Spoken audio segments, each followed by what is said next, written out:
So today we're going to start things off with our first webinar who will be presented. The presenter will be Lake Speed Jr. from Total Seal Piston Rings.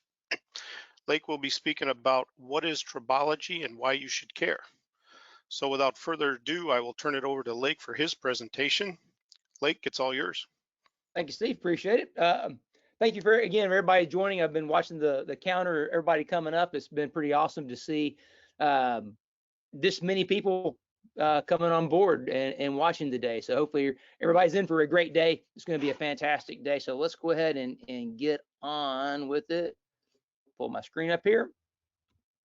Just for anybody that's tuning in later, I didn't know, I am Lake Speed Jr. I'm with Total Seal. I was, previously driven before that at Joe Gibbs Racing, and my dad is Lake Speed Senior. And as I had kind of teased earlier, how's my dad doing? Dad's doing great. The little picture of the shop there, all the vintage go-karts and the modern go-karts, and we got the engine dyno and the run-in stand. So getting to have a whole lot of fun there. Spending time with my dad, one, is really great. The fact that Dad's an engine guy at heart, that's one thing I noticed. I've really learned about my dad is that, yeah, he's a driver and people know him as a driver, but walking in there yesterday, seeing him in there, porting a cylinder, porting a cylinder for that 2-cycle engine. He's an engine guy. He's one of us. That's what he loves, making the power and working on it and having the dyno and everything. So looking forward to being able to spend time with him and then be able to take that information that we learned from that and share it with you and be able to give you detailed data, detailed engine build specs, what we have for back clearance, what we have for end gaps, where we're changing ring packages or something, and give it to you so that you can have information to action on. That's the goal. And so with that, let's get on with what is tribology, right? It's a big word, and really what it means is the study of friction, wear, and lubrication. And one thing I really want to make clear, and I know Keith's going to hit on it and Billy's going to hit on it today as well, is that tribology isn't just about oil. And people know me as the oil guy, but really don't limit me just to oil, because really at my heart, I'm a tribologist. And tribology is friction, wear, and lubrication. And just to throw another curveball at you, lubrication isn't just oil. Just let that sink in just for a second. When we think about lubrication, you think about oil. You think about that stuff in a bottle, magic mystery. But dry film lubricants, coatings, those are lubricants as well, grease. So lubrication isn't just oil. So make sure as we go through today's presentation and we ask questions, let's not limit the idea of lubrication to just oil, and understand that friction and wear and lubrication also involve understanding materials, surface finish, and then the chemistry and how they all relate together. It's that bringing those together, that synergy, kind of like Billy was talking about. It's not just about components, it's about systems. Think about lubrication and friction and wear as a system. It's the tribological system. That's why I love piston rings. I had no idea how much I love piston rings until I came to work here. And I'm like, I absolutely am in love with piston rings, because as you will see, it has a fairly unique role in your engine. So with that being said, let's move on. So stages of lubrication, right? The Stride curve is really the key to understanding how all of these things, fit together. And you're going to say, wait, you're talking about oil here, and you just said lubrication isn't just oil. I know. Just bear with me. Let's just walk through it and we'll get into all the details. So without any lubrication, with no lubricant, you're going to have a high level of friction and a high level of wear. If you look at that very first slide where it says no oil, and as we all know, there are no such things as completely smooth surfaces. There's always peaks and valleys. Now we can go through a lot of different things. We can use a device like the Profilometer to measure that surface. And then we can do a lot of different things like Billy's with the MSC process to be able to smooth that surface. But still, there's always going to be some peaks, some valleys. And that's not a bad thing, by the way. having the right surface finish, the right ability to hold oil is going to be key. And I know Keith's going to talk about that, which is why I wanted to talk first, because I think a lot of what I'm going to talk about will basically help set the stage for what those guys talk about. And in the end, hopefully we all have a good package, better understanding how to make more power, better efficiency from your engines that you're building. So with the idea being no oil, high friction, high wear. When you add the oil or any type of lubricant, you want to try to maintain that full film lubrication when possible. But that's not always going to be possible. And then you move into the mixed film, which is where you basically have barely a film, where those high peaks begin to contact each other, but there's still valleys in between where you don't get the full film effect going on. But then you've got they call the boundary condition. The boundary is where the oil film itself can no longer support the load. Essentially, the load is so high and the speed is so low, or relatively the two, that you're going to have that metal on metal contact. And that's where the additive package or any kind of dry film lubricant or coating, that's what's going to provide the protection. And that's really what this dryback curve is all about. So let me kind of walk through each of these stages in a little more detail, because it's really important to understand them and their place in the engine, because you can kind of see there on the chart over to the right side of the screen that your valve train is going to pretty much live in that boundary to mixed film lubrication stages. Whereas the engine bearings, they're going to live in that full film.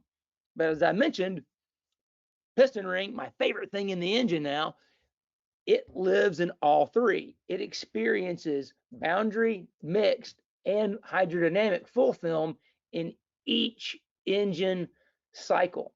If you think about it, what does a piston have to do twice each stroke? It's got to stop.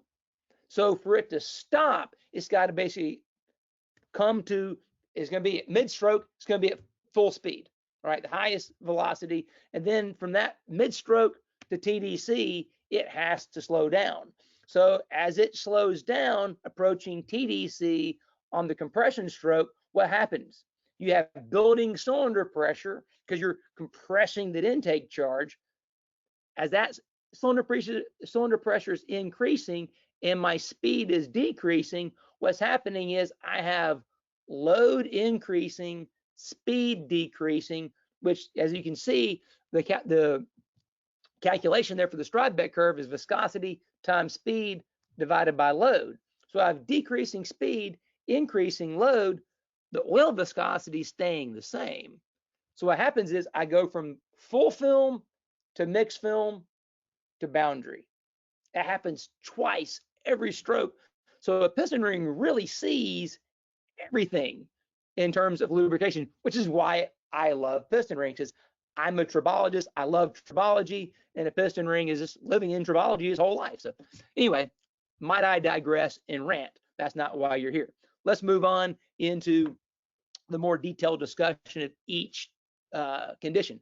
So your full film hydrodynamic, and the best analogy I can give for these different stages of lubrication, if just the visual charts don't do it for you, is water skiing, right? If I go out and visit Ben, in Lake Havasu City, Arizona, I would love at some point in time for me and him to have enough time where we're not just thrashing busy, on the hub dyno or the engine dyno doing a project, to go water skiing, because Lake Havasu is huge. And I grew up water skiing. It's one of the things my dad had me doing early on was water skiing. If you think about water skiing, when the boat is stopped, where's the skier?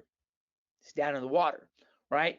Then as the boat accelerates, the skier comes up. Well, once the boat's at full speed or cruising speed, and the skier's up on water, right? So you've got the skier on the water. That's that full film hydrodynamic lubrication, right? The ski is riding on top of the water because for the speed and the load, now you're up there. A good comparison is he's now 18 years old and he's bigger than me, right? But when I first started talking about this stuff, he was a lot smaller. And my son Ben, when he was little, he would go out there and water ski with us, right? But Ben could pop out of the water really quickly on 2 skis because he weighed half as much as I did, and he had 2 skis, so the boat could just pull him right up very easily. But when I go out there to slalom ski, I had twice the weight he did on half the surface area because I was on 1 ski.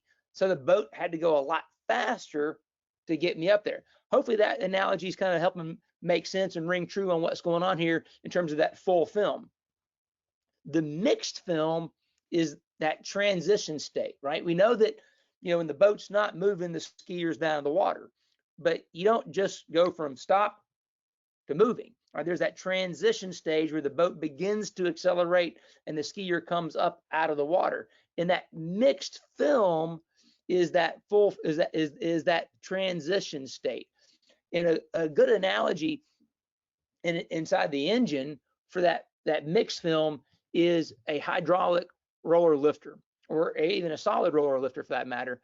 The wheel in contact with the cam isn't actually in full contact with the cam because there's actually some deformation of that wheel right there at the surface, just like a tire on the road, which is why, if you think about it, why does this slick tire not work well in the wet? Well, because it's got all that contact, and what's going to happen is it's going to deform, and then you're going to have the water on the road acts as that lubricant, and it's going to separate it, and then it can lose traction. Okay. Same thing with this mixed film condition. What you have is you have the peaks touching, but the oil inside that's trapped in those areas in between, the pressure on that oil is so great that the oil can actually become solid. There's a thing called the pressure viscosity coefficient.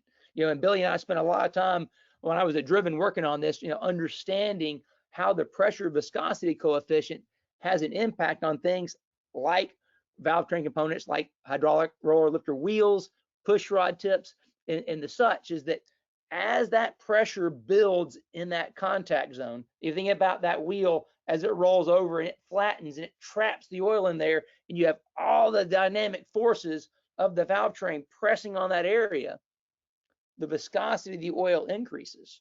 And not all oils have the same rate of increase. That was one thing we worked on, was finding an oil that wouldn't go solid so that it can't flow, so that it can't cool, but one that also just didn't stay fluid to the point that it just got pushed right out. You wanted one that had this kind of gradual progressive slope, so that the harder you push on it, it would just maintain that viscosity increase to maintain that film, so that you don't have it too slippery, but it's also not building enough film as well. So that's the mixed film. And then your boundary condition, that's where it's on the additive package, which when the best example, not an analogy, the best example of that we all know is the flat tappet zinc fiasco that happened 15 years ago plus. And we've all had to solve that, and we've been able to get a good handle on that. That's where the issue, where in that boundary condition where it's metal on metal, the only thing that prevents wear at that point is an additive film. And that additive film can come either from a few different sources. It can come from the additive package in the oil, where you're using the oil to be the delivery device to bring the additives to the surface. Under heat and load, they react and create the film on the surface, or you can put a coating on it, right? We'll talk about that in a minute. And that coating is what's going to be able to provide the protection. So that boundary condition is going to be typically characterized by very high loads, very low speed, which is, think about the valve train we were talking about earlier when we were looking at the Stradbeck curve. One of the key things about the valve train is we all know that it runs at 50% of crankshaft speed. So, and you have valve spring pressure, so you have static load to overcome. So when you have higher load, lower speed, you're going to be in that boundary condition, in the valve train, whereas on your engine bearings, they don't have that same load. They have much higher speed, so they're in the full film. So understanding what's happening where in the engine from a friction wear lubrication perspective is key to being able to help to unlock the potential of the engine to be able to know what tools to pull on and what levers to pull in order to be able to effectively increase the performance of the engine without risking damage to the engine. Like we said before, additives aren't just things in oil, right? A lubricant isn't just a fluid, right? It's not just an oil. The PVD coatings that we apply to, say, a ring face, be it, moly or tungsten carbide carbon, WCC, or chrome nitride, these are different coatings that can be applied, DLC, for a lifter, which, by the way, I've got one, right? So that's one thing that made these lifters so successful in NASCAR, is that the DLC by itself lowers friction and reduces wear, because we've taken a tool steel part and we've DLC coated it. That DLC, when the surface finish is right, again, jumping ahead, but with the correct surface finish, the hardness of this part and its carbon nature, it's its own dry film lubricant, just like you're seeing on the slide there with the PVD. So you want to think about tribology and how we increase the efficiency of the engine. And it's not just about lubricants by itself. This was part of a system that we worked on at Gibbs. I mean, we designed the oil to work with these components, these coatings, as well as the surface finish. So it was material, surface finish, and chemistry, because the coating was part of the chemistry. That was part of that big, synergy we were looking for. And that's really how, everybody in NASCAR at that point in time was able to raise the game, in terms of RPM and reliability of those engines, there in 2004, 2005, that era when things really took off. So again, just kind of reiterate that grouping of face coatings that we apply to rings, and understand how those ring coatings are very similar because they're all PVD, just like DLC, which is obviously one of the ones on the list. And we also have hardness too. So they can impart different characteristics that you can, again, utilize. Something like moly, which is a good, low friction, but it's also pretty soft, right? So when you go to, say, a Nikasil liner, like you mentioned, Rob, in the 250cc engine that we're working on at Dad's, that's a Nikasil liner. So one, it rules out the use of chrome, because chrome is going to have some nickel in there, and that's Nikasil. So the electrofusion chrome contains nickel, and nickel doesn't work well together. You're going to have welding. So you have to go away from that. So one of the things that Keith and I are looking at is, okay, different coatings we can put on the rings for something like Nikasil or Alusil in order to be able to get lower friction, better performance, and still have material compatibility. The things aren't just in oil. We can utilize the coating technology to help move that along. So this is kind of a summary of a few different ideas of different coatings you can use to help affect that surface, chemistry wise, from not just an oil perspective and additive wise. But let's go ahead and move on to the next one, which is surface finish, because I want to make sure I'm doing okay time wise here. I want to get through everything. So the surface finish, like we were mentioning on the DLC lifter, if this was very rough and you DLC coat it, all we made is a diamond cutting tool, right? Because it's going to be extremely hard. You can see that diamond like carbon had the hardest, Vickers rating, or in this case is 2,500 Vickers, right? Very, very hard. If it's very, very rough, it's a cutting tool. And you don't want that, obviously. So when you look at surface finish, there's a couple of things. One, that roughness makes it more abrasive, and that's not a good thing. The other thing is load carrying. When you have all high peaks, it's kind of like doing push-ups on your fingertips. And I'm sure people who've heard me talk before have heard me make this analogy, but it's really key that when you have that real rough surface with all those high peaks, all the load is then hitting the peaks. And that really gives you a couple of things that are going to happen, from a tribology perspective, why that's bad. One, now all the load's concentrated here, which means viscosity times speed divided by load. Well, now I'm going to be pushing those areas here into the Strybeck curve, right? So I'm going to be shifting into a higher friction, higher wear perspective. And the other thing too is it makes the oil viscosity have to be thicker to try to move it back into a lower friction, lower wear regime. So it's easier to lubricate full film, low friction, low wear, a smoother surface. So if I have a smoother surface, it's easier for my oil film to protect it. Number two, it also distributes the load so I can have more, I can carry more load, which also means less fatigue of that part. One thing I'm sure Billy's going to talk about that he taught me that I learned in working with him is all failures start at a micro level, not a macro level. It's these peak to peak contacts. That's where the chemical bonds between the grain structure, that's where it's going to break. It's the contact fatigue. You think about like fatigue pitting, that's where that same point, that same grain structure is being pushed over and over again, and finally those bonds break, and then that micro pit occurs. It's like a pothole, over time. It just gets bigger and bigger and bigger and bigger. And then you have the big macro failure. We see the macro failure, but it really originated at a micro point. So it's these little bitty surface irregularities are the key to preventing the big failure down the line, which is why surface finishing and understanding your surface is so critical. Again, I know Keith and Billy are going to beat this point to death today, but I'm going to beat on it a little bit more here. We have 8 more minutes. That's Billy's Profilometer there at Comp that I used tons to do cam break-in testing with.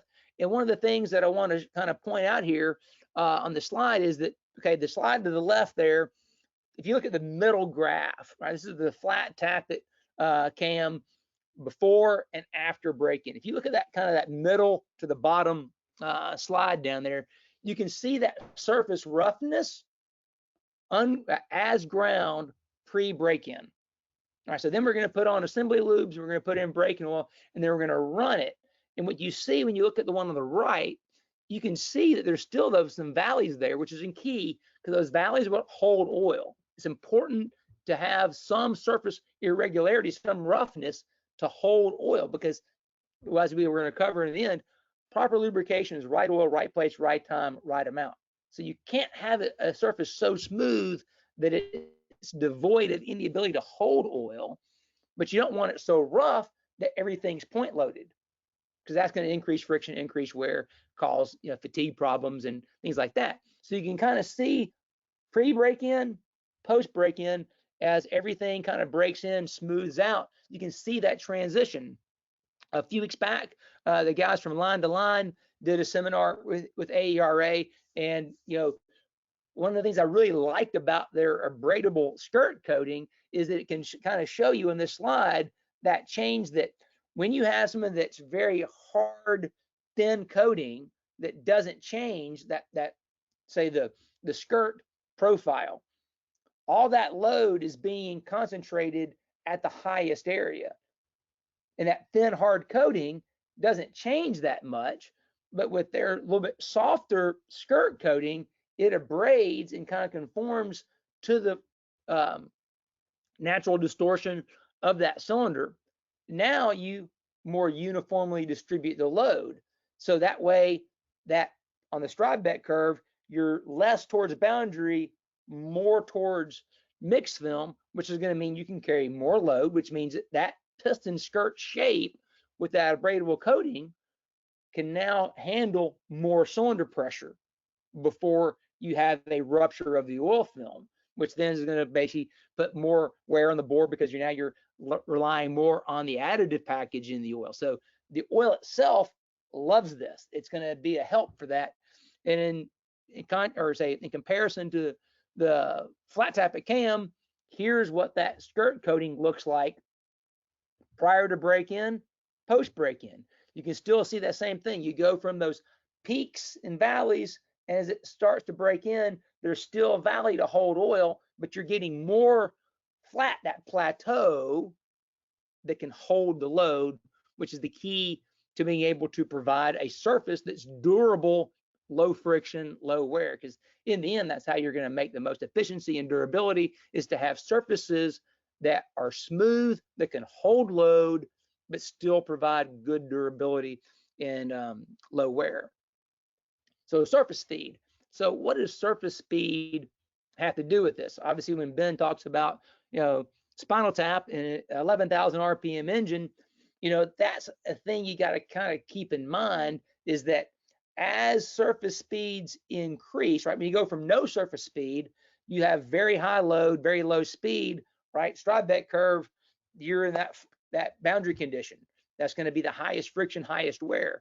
But as you move in speed and increase that speed, you begin to build that film. But then at some point, once you've built the film and you just keep going faster and faster and faster, now you begin to create more and more drag, more and more heat. That's one thing at a very high RPM engine, say an 11,000 RPM engine versus a 6,000 RPM engine. All things being equal, you want a lower viscosity oil in the 11,000 RPM engine than you do the 6,000 RPM engine, because the 11,000 RPM engine is going to generate so much additional heat from the fluid film. Because all viscosity is a fancy word for resistance to flow. The higher the engine speed, the higher the surface speeds in the engine, the lower viscosity you want in order to try to find that right balance. Like Ben's going to show you on some stuff, an 11,000 RPM engine, you're not beginning that pull at 3,000 RPM. You're not starting way down here and going all the way to there. So when you shift that RPM window up, think about that, and you're at to move that viscosity down to compensate for that. One cool thing you can do with some of the things with lubricants is that the viscosity can shear. So as you design the oil, some people are really afraid of like, oh, that 0W20, 0W30 oil, that's super, super thin. Well, yeah, remember the polymers in the oil that are an additive you can put in the oil, which are, they will actually shear thin with increased shear stress. Well, that shear stress can come from that shearing of the surface speed. So a higher surface speed creates more shear stress in the oil. So you can design the oil to basically thin at higher engine speeds. So you can go and say build a 0W20 oil that can rev to 11,000 RPM and maintain a slope so that as that engine speed increases, your friction isn't going linear, it's actually plateauing off because of shear thinning, which is why you would not want to run a straight grade oil in say an 11,000 RPM engine. That's where taking advantage of the multi-grade additives is something you can use, which goes back to something that most people that know me and have heard me talk enough know. When it comes to oil, application dictates chemistry. If you take nothing else away from my section of this today, please know that application always dictates chemistry. There is no one size fits all best oil. Doesn't exist. It's the application. The needs of the application are going to dictate what the base oil viscosity needs to be, what the additive package needs to be. Again, back to DLC, this is going to be a different additive package than something that's, say, cast iron. So when you have different applications, don't get yourself locked in. Well, I've always used this one oil and I'm going to make all these changes, I'm going to use that. If that synergy is key to pulling it all together, so don't overlook that. When it kind of goes back to the Stradbeck curve, and if you think about engine efficiency, and you use the Stride curve as that tool to understand what's going on where in the engine, then you can really make some key gains, because what you want to do is try to flatten that curve to unlock some potential. So just a little quick fun. Everybody that's on the panel today have all been involved in helping make this possible. This is well, it would have been published this month at the Society of Tribologists of Lubrication Engineering meeting, but it was canceled because of the COVID situation. So I'm going to go ahead and share it. So Billy and Keith and Ben all helped out and participated in a multi-year project that we did when I was at Driven with GM and Oak Ridge.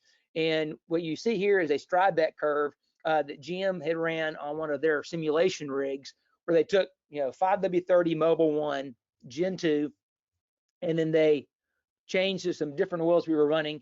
And this one with the, they call it ionic liquid, which is some pretty cool stuff we were working with there. You can see there was a 23% or 23.8% decrease in friction as the increased speed. So it was kind of neat, as you can see that, okay, that CPO 356, that's a 0W12. So pretty low viscosity oil. But what we did was, by using the right polymers, the base oils, the additives, again, that synergy, putting it all together, you can see that as the speed increased, you would normally see that film get thicker and thicker and thicker. That's not what's happening here. What's happening is you're getting it decreasing, because we were making sure that even as the speed increased, by understanding base oil viscosity, polymer shearing, working it all together, we were able to actually increase the efficiency even at higher speed. And then here's the trick where you're actually looking at the same speed. So you're fixing the speed and you're fixing the load, and you're just looking at steady state friction over time. And that's where the additive package came in. So between this, looking at how you play with viscosity, because 012 is going to be thinner than 5W30, so you would expect it to be better. But I guess what I was really trying to say in this previous slide is, if you look back at the boundary condition, even though it was a thinner base oil, it wasn't increasing friction, because we had everything dialed in right. And then when you look at fixed speed, fixed load, again, over time, the additive package was doing a better job. So we're putting it all together. I mentioned it earlier, proper lubrication is the 4 R's. You can define it as the right oil, right place, right time, right amount. Those are the key things that you want to keep in mind, that you got to have the lubricant where it's supposed to be, when it's supposed to be, and enough of it. And then you can help the oil itself by adding things like PVD coatings, things like that are really key. And then for your oil itself, in service, what can you do to help protect your oil? Temperature, the higher the oil temperature, the shorter the oil life. That there's really two things that affect oil and affect how well it can work and how long it can work. One's going to be temperature. The hotter it gets, the shorter the oil life. Oxidation, which is the chemical decomposition of the oil itself, doubles, that rate of oxidation doubles every 20 degrees Fahrenheit, roughly. It's 10 degrees Celsius technically that it doubles. But every time it doubles, your oil life's cut in half. So an engine running at 300 degrees Fahrenheit will have a shorter oil life than one running at 220 degrees, substantially. So, but you want to make sure the oil's hot enough, say about 220 degrees Fahrenheit, to get the water, the moisture out, because water, which is a byproduct of combustion. That's one of the things we make in combustion is water vapor. And when you have blow by, the gaps, bad ring seal, you're going to get more water into the crankcase, right? More fuel into the crankcase. So when you get water and fuel in the crankcase, water and fuel are really bad lubricants. So they're going to degrade the performance of the oil and then decrease the oil's life. Short trip, low temperature operation is the worst thing for your oil. That's why, like the drag race guys, they typically don't get a lot of heat in the oil. So their oil life is going to be, and think about mileage, right? If you've got, 40 quarter-mile runs, on the oil, that's 10 miles. But there's NASCAR stuff running 400, 500 miles, with the same oil, and it's less degraded than 40 drag race runs. Why? More fuel, more water, because of low temperature operation. And then obviously, if you get dirt in there, that's just bad, right? So you want to keep the dirt and the contaminants out. My daughter's doing the speed diagnostics oil analysis deal, and I can tell you from helping her on that program, 99 out of 100 samples that have a problem, it's fuel dilution and then water contamination are the two main sources of problems. So if you really focus here on trying to keep the water and the fuel out of your oil, it will make a big difference in the longevity and the performance of the engine overall. And okay, almost the last slide here. I know I'm 6 minutes over. And so the first guy, right? And I'm already out of the box behind the game. So we'll make up for it. Trust me. Why does all this matter?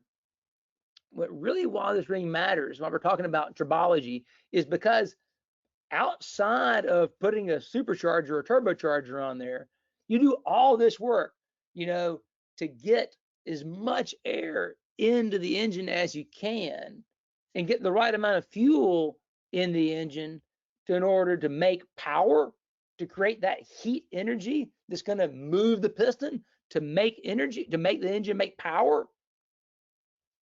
The biggest source of loss of power is engine friction. Be it the piston ring, which is itself about 46% of engine friction is related to the piston. And then you've got oil and seals and all that. Point being is the lowest hanging fruit in order to increase the efficiency of your engine is using and applying tribology in order to maximize the potential of your engine, because you've done all the hard work with manifolds, carbs, and tune-up to make power. This is how you make sure that you don't waste the power you made. So with that, let's take some questions. Great, thank you, Lake. Good information as always in your presentations today. Before we begin, I just want to remind everybody, if you're going to ask a live question, all you need to do is click the hand on your control panel. Amanda will let you know when your time has come to ask your question, and she will unmute you. Please keep your questions to technical content, and we're actually going to begin with a live question from Ed. Ed, what's your question for Lake?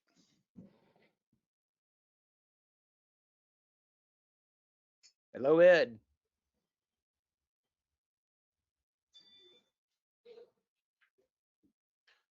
Ed. I'm not hearing you. I'm not either. Well, we'll come back to it. We've got another question that came in, Lake. What are the pros and cons, if any, of DLC coatings, and when to use and when not to use? Oh, okay. Well, the pro of DLC is that it's, this is a flat tappet lifter from the Coca-Cola 600 that has over 700 miles on it, race miles, and it looks absolutely brand new. So when DLC is done right, it's kind of like, any kind of coating is no different than painting. If you have all the surface prep done correctly, and then the coating is done correctly, it will have a very good looking, long, durable finish. So DLC done right provides extremely low friction, very long part life. When it's done wrong, it is catastrophe. If this stuff comes off, you've just got diamond particles, basically diamond cutting tools running throughout the engine, and it's terrible. So there's a risk reward with this type of technology, and I'd say probably the biggest downside to DLC is that it is expensive. That's when I'd say easily, I'm sure both Billy and Keith and Ben will have some other comments on that as well, what their thoughts are. DLC is fantastic technology, but it is expensive and it's got to be done right. So just approach it with that mindset. What else we got? Okay. Next question we got. We're going to try another live question here from David. All right. David, are you there?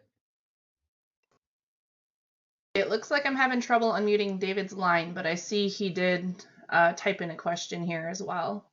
Okay.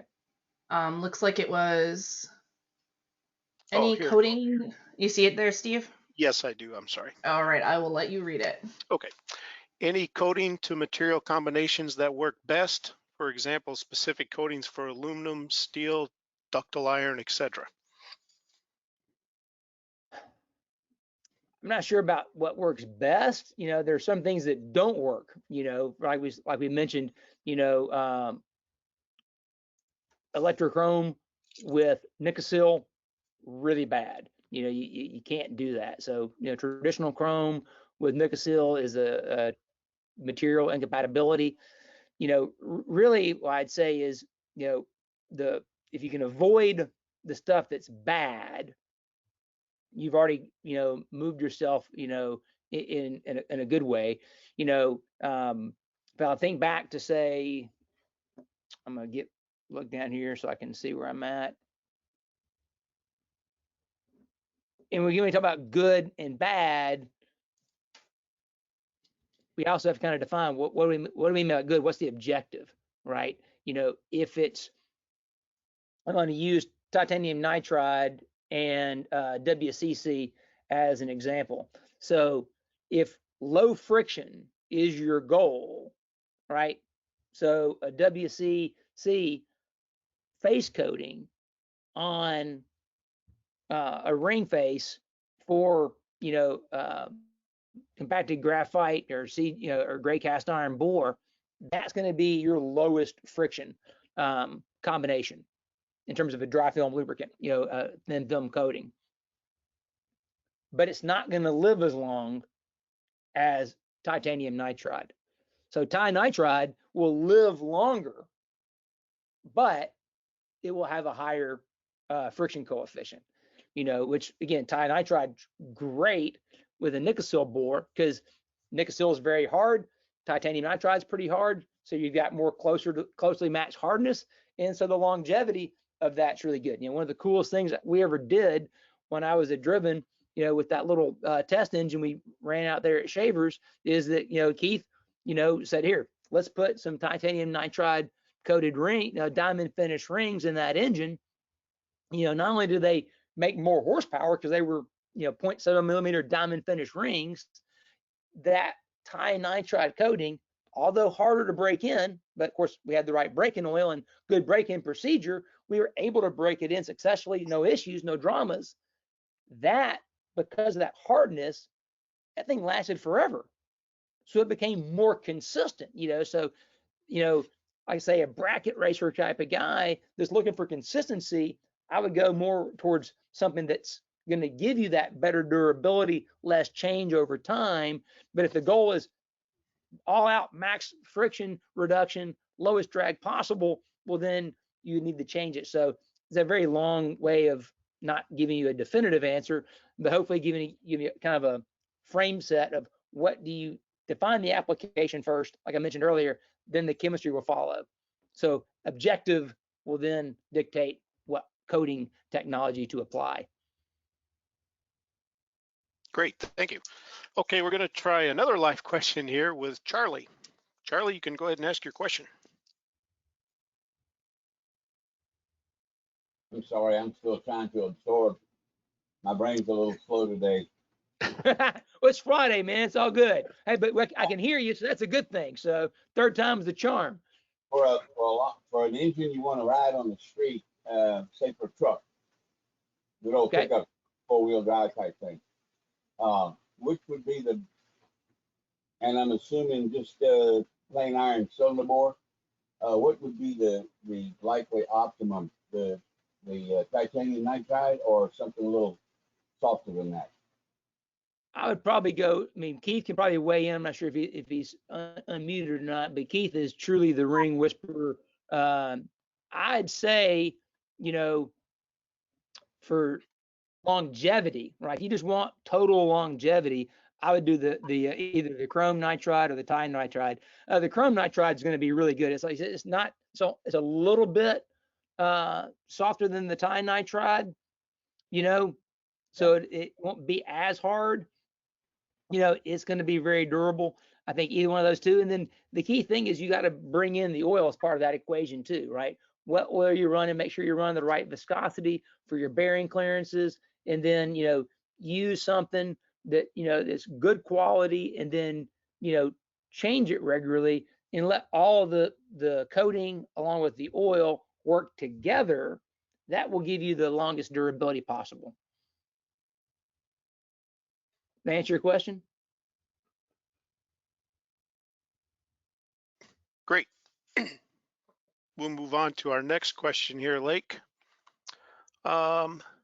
This is from Clint. What have the OEMs done to improve durability now that they have start-stop? Well, one thing they've done is they've gone away from, you know, traditional cast rings, and they've gone to, you know, PVD coated, you know, or some type of, you know, coated steel ring. You know, they've obviously Total Seal years ago, and I go back, you know, when I was at Gibbs in 2004, every engine we built had Total Seal rings in it, you know, and had before that, and still do today, you know, that, and all those rings were steel rings. So, you know, Total Seal really came out with that steel ring technology, you know, before everybody else did. And now the OEMs are catching up and applying what they learned from racing, and putting steel rings in there, and they're putting, you know, different face coatings on there in order to try to help with the start-stop technology. You know, there's no way they would be doing start-stop technology and having long warranties if they had just, you know, cast rings in there with no face coating on it. It'd be a disaster. Okay, we're going to go to our next live question, and that'll be Ernie. All right, it looks like Ernie does not want to get unmuted here either. So Ernie, if you have a question, please go ahead and type that in the questions box and we will get that asked for you. Don't worry, Lake, we got plenty of questions for you. So Good. What are your thoughts? This is from Neil. What are your thoughts of titanium instead of zinc for anti-wear additive? It's not. So titanium is not an anti-wear additive. It's a type of detergent. There's, you know, 3 primary types of detergent additives: calcium, sodium, and magnesium. Titanium detergents have been introduced. Really, the titanium part of it is more of a marketing thing. I know they claim that titanium can have some frictional benefits, but really, calcium, of the 3 detergents, calcium has the lowest coefficient of friction typically in an application. The downside to calcium, you know, going back to the webinar we did, you know, this time last year on direct injection engines and low speed pre-ignition, is that calcium has a negative effect on LSPI. So basically, above about 1,600, 1,800 parts per million of calcium in the motor oil, low speed pre-ignition increases, which is a type of detonation that can destroy a direct injection engine. So you really want to have lower levels of calcium. About 1,500 is a pretty safe number, or a little bit less. So the new API SP oils that are now available this month, they will all have a new detergent package in them that's going to be lower. But, you know, really, there is no replacement commercially available today for zinc, which is really, we call it, technically we call it zinc, but really it's zinc dialkylthiophosphate. That's a family of chemicals that's manufactured by companies like Lubrizol, Afton, Oronite, Infinium. Those are the 4 main additive companies that supply to the oil blenders. The only product that I've seen in my experience that allows you to reduce zinc substantially, not just partially, but substantially, and actually see an increase, not a same or less performance in terms of wear protection, is the ionic liquid that when I was at Driven we were working with, that was developed by Oak Ridge, that was part of that process, right? When you look back at, okay, let me get to the right slide and answer your question. Boom. Right here where it says IL. So the difference between the CPO 356 non-IL and the CPO 356 IL is the non-IL is just a regular, 1,000 parts per million ZDP type concentration. Actually, it's like 850 to be exact, but I was rounding up just for round numbers, so I could cut the numbers in half in my head easy. But the 356 is IL is half the amount of ZDP replaced with the equal amount of IL. So, for example, if you went from, say, again, rough numbers, 1,000 ppm of ZDP, and now you set it to 500, you've now replaced it with 500 ppm of IL. So the total amount is the same, but it's half the amount of ZDP. And in this case, you saw less friction, less wear in that case. So that's the only thing I've ever seen that can replace ZDP is the IL. And that's still kind of new technology that's emerging that's not even on the market yet. Okay, our next question is from Benjamin. He goes, if you have some engine components coated, do you have to buy specialty oils that won't have adverse chemical reactions with those particular parts that are coated? I wouldn't say you have to, but you probably should. If you spent the money to buy all the good stuff, you should probably buy the chemicals that go along with it that are designed for it. That would just be my approach. I mean, there's nothing that says you can't go buy off-the-shelf oil and run it in an application like this. And it may not fail, but it probably won't work as good as it could.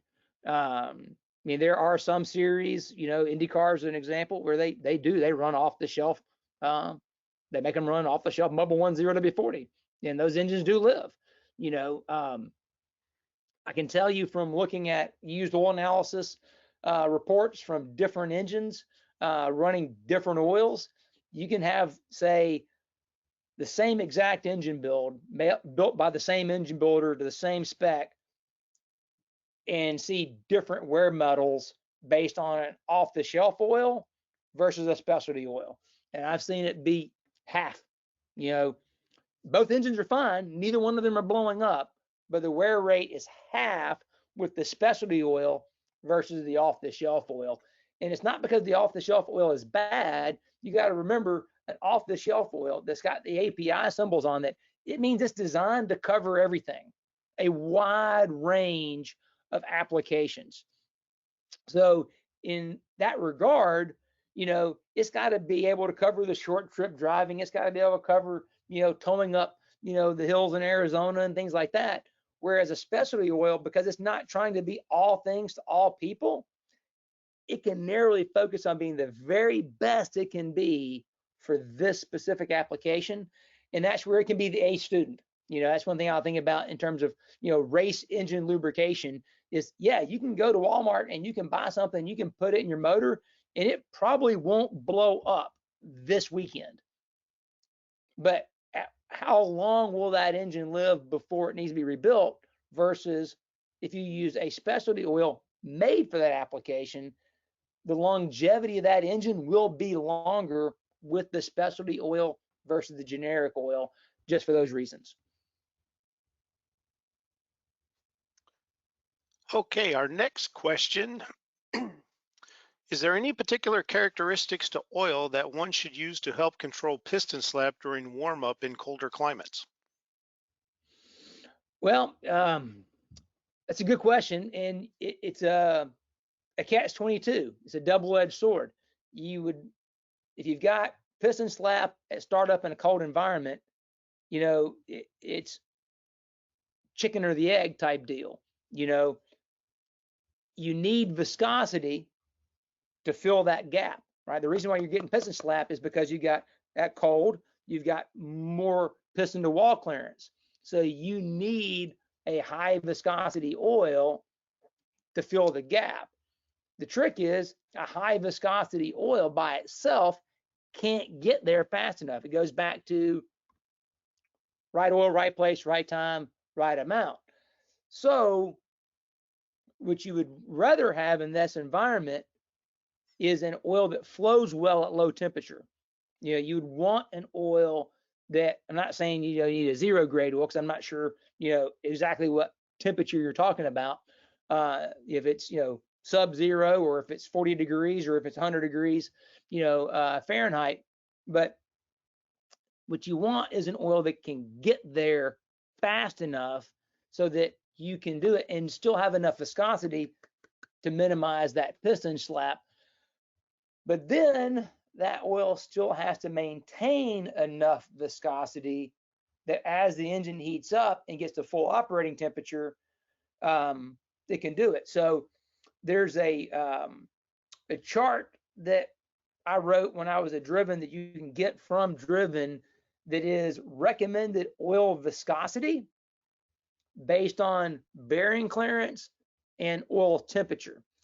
You should definitely look at that as a tool you can use. And then other thing I can do, make available, and y'all bear with me real quick. I'm gonna escape out of this, and I know you can see my screen, and I'm gonna show you a chart that we were working on. I'm gonna show up here, and we can make this available to everyone watching. This is the chart for flow rate of oil versus temperature for break-in. And it really, the idea is here, we want, why is Excel not cooperating with me? Of course, right when it needs to be, aha, here we go. So boom. All right, so just so you know, I'm not looking at the camera because this screen's over here. Just so you guys know, I'm not trying to ignore you, but so I can actually read what I'm looking at. That's why I'm doing this. What this is going to do is going to give you oil flow versus oil temperature.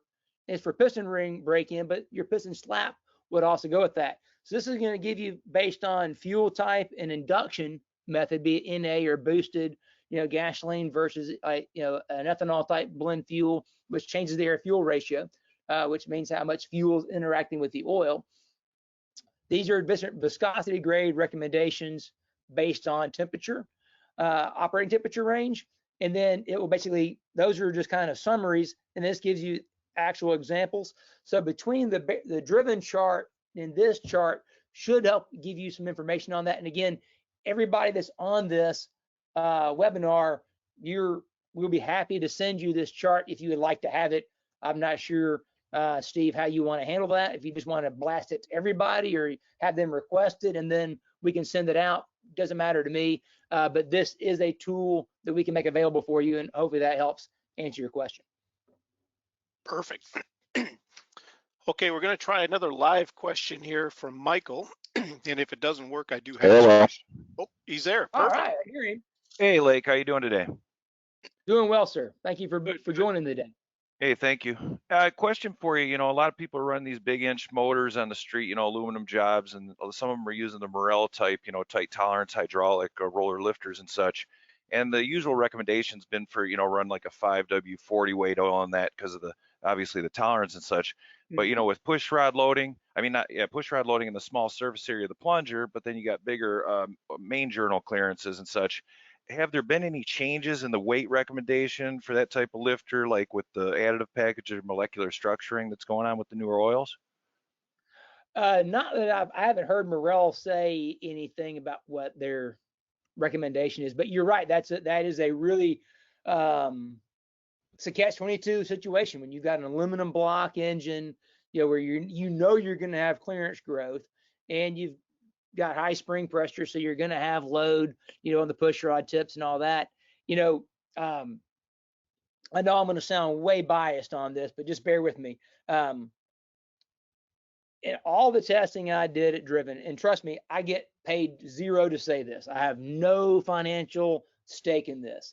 The GP1 oil that we developed at Driven, in my opinion, is the best oil you can run for your grassroots motorsport, your street strip high performance. That oil has got some pretty unique characteristics. The Pennsylvania grade base oil has that linear pressure viscosity slope that we were talking about earlier. And for that reason, Mike, to your question, it can kind of help with that. It can give you that trade-off where it's going to act thick where it needs to be thick, and it can be thin where it needs to be thin. That's about the best thing I can think of to say to use in that application, is like probably the 15W40 GP1. And if for some reason it's a little bit loud, there's nothing that will stop you or make it where you can't blend some 1030 GP1 with some 1540 GP1 to thin it out a little bit at low temperature to get the lifters to be quiet and to be good as they come up and still have enough protection when it gets hot. That would be my recommendation. Okay, we've got time for a couple more questions here, so we'll keep rolling along. Sure. From Aaron, what are some of the adverse effects of common additives, either trade-offs or downfalls of too much? I'm a big believer, don't put anything in any motor oil ever. It's simply Russian roulette. If your oil isn't doing the job, get a different oil. Don't try to fix it. When for motor oil, to me, that's 100% truth all the time. If you got to put some kind of stabilizer in there to thicken the oil, you just use a higher viscosity version of that oil. Because when you add in a stabilizer, typically there's nothing in it. There's no ZDP or that kind of stuff in it. You're just diluting the additive package. You're raising the viscosity, but diluting the additive package. If you put in something that has an additive in it, there's no way that you know that the type of ZDP in that additive is going to work with the type of ZDP in your oil. Because just because it's ZDP doesn't mean it's the same. There's 4 different companies and there's multiple different versions of ZDP. They don't all work together, and not everything will blend in properly. I mean, I've seen some really, really bad catastrophes. I've seen grease be made from an additive and a motor oil in a crankcase in just a couple of minutes, because they were so different, they just clashed. So for the additive clash reason, to me, safe bet, just don't put an additive in your motor oil. Now, you can put a limited slip additive in a gear oil. There's no problem there. And you can put some, detergent additives in your fuel. I have nothing against additives where additives are appropriate, but additives are not appropriate in motor oil, in my opinion, in my experience either. Hope that answers your question. Okay, we're going to go to our next live question, and that'll be from Mark.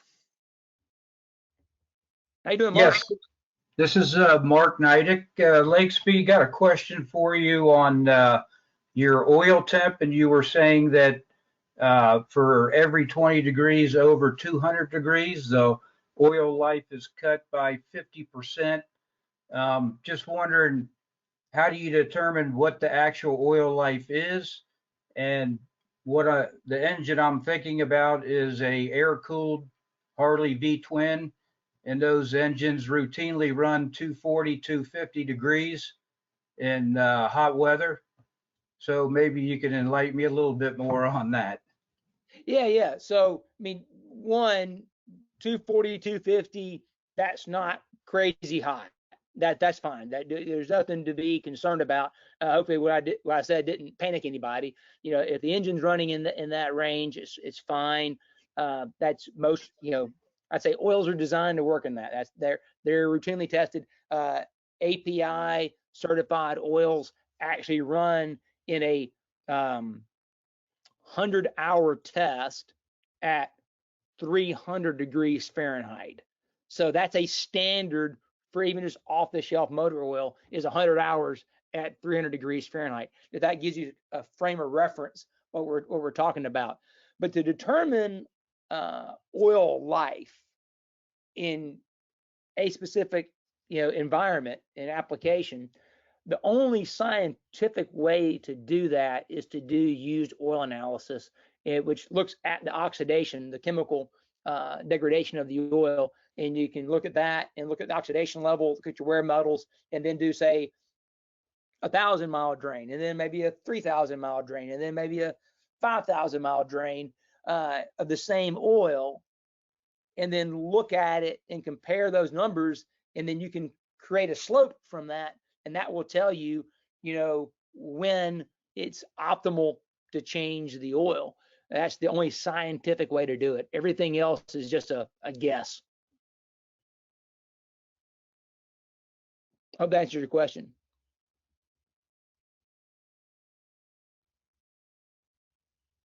Maybe, maybe not.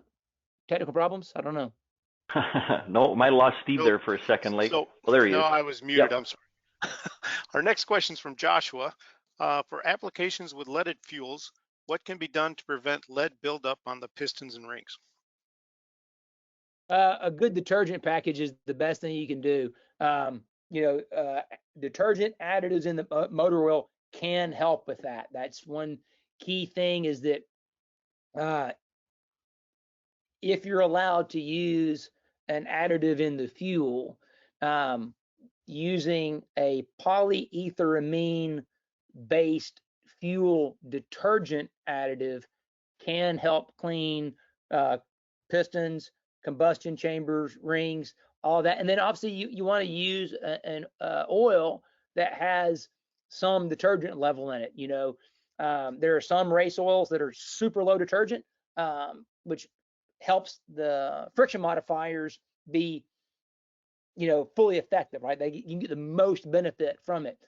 But those are made typically for, we'll call it pro racing engines that are going to be rebuilt every 500 some miles, every few races, so they're not trying to run longer. If you're in a situation where that engine is going to see thousands of miles of use before rebuild, and it's on a leaded fuel, and you want it to stay clean longer, then one of the key things would be fuel additive if you can, and then run an oil that has some detergent level. Obviously, you don't want to run too much detergent, because then it competes against the ZDP and can throw the whole balance off. But you want to have some detergent in the oil, and then you want to make sure you've got some detergent additive in the gasoline as well, if possible. Some race fuels have very low detergent levels, so you can probably look at something that's got some polyetheramine in it, and that should help you out a little bit. Okay, and our last question, even though there's several more, we'll save those till the end during the panel discussion, and then we can get those out to you. This is from Harold, and he seems to be having some issues with coatings that end up in the bottom of the pan, and it just looks bad. The coating goes into the oil. I'm having sporadic hydraulic roller lifter problems. His question is, are they related, and the lifter brands vary? Yeah, I mean, obviously hydraulic lifters, there's a piston in there, and most of those things are going to be very suspect of sticking if there's contamination. So contamination is a big problem, and it sounds like you kind of answered your question already, that you've got coatings that are coming off in the engine, ending up in the oil pan, and now this stuff is ending up maybe in the lifter. So that's where, a couple things you kind of look at is, one, maybe check what your filtration is. Wire screen filters provide very low restriction, good horsepower, but they only filter, particles that are the size of the hole or larger. They filter nothing smaller than that. So filtration might be something to look at, and then, what your oil change interval is. I was breaking in that Swiss Auto 250 yesterday. I had about a little over an hour of engine runtime on it. And you know what? I can probably pull this up. I think I can pull this off. We're going to get real fancy here. I'm taking a big risk of just live, trying to pull things up and make this not be terrible. So we'll see what I can do. I'm going to show you this picture. So I don't know if I can make that larger or not. Let's see. Yeah. So that's the oil that came out of that engine and the stuff in the magnetic drain plug. Of course, that engine's got no filter on it. You know, it's a little 250, splash, lubrications type engine. That's BR30 with an hour on it and how dark it is, So I think, is there another one here of all the nastiness? No, that's the only one that's uploaded so far is that one. But you can see just how nasty and dark and dirty the oil is, and that's just a case where you just get combustion buildup in there. So how often you change the oil is going to be key in removing that stuff. So I would look at oil change interval, I look at filtration, and then obviously go back and maybe look at the coating and see what's happening there to try to minimize as much contamination as possible, but and still make all that stuff work. So see if I can make this thing go again. There we go. All righty. Lake, thank you again for a great presentation. Appreciate it very much, taking the time out of today to do this for us. I'm happy to do it. This is fun. Yeah. Everyone, thank you for your questions. And for those that didn't get their questions answered during this portion of the webinar, we will be doing a roundtable discussion at the end of the day, and we can ask your questions at that time.